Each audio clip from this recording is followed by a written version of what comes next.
In this video, we are going over the ultimate guide and best tips to get started here in Slay the Spire 2. Before we do get into this guide, make sure to like the video and subscribe to the channel with all notifications on. It really does help the channel and lets us know that you want more content like this. We'd greatly appreciate it. And if at any point throughout this guide you did have any questions, just ask them down in the comment section below and we can help you out further. I'm going to be doing my best to reply to every single comment down there. Now, first things first, if you are brand new, make sure that you do start off with Ironclad. Ironclad is by far the most beginner-friendly class thanks to its self-healing and strong strength scaling, which makes learning the core mechanics so much easier. From here, what you need to do, and I technically have a run going on right now, so I can't show this perfectly, but make sure you plan your map path carefully.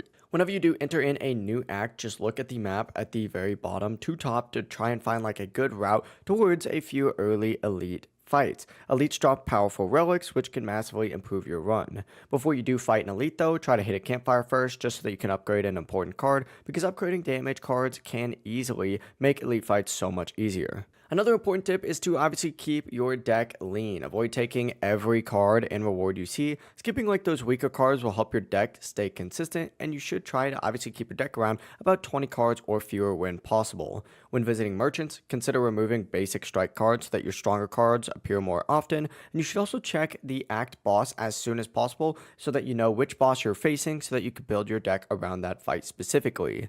Slay the Spire 2 also introduces new enchantments with trade-offs, so just keep that in mind. This can be stuff like gaining extra damage at the cost of losing HP, and you'll notice these on all of these cards, and these can be pretty powerful, but should be chosen carefully. You may also encounter alternate acts with unique enemies and special quest cards, which can activate later in your run and create different playstyles, but if you're looking for, 4-player co-op, you can definitely do that and play it because teamwork is pretty important. Players can vote on the path forward, share potions with teammates, and take on specialized roles to create strong team synergies.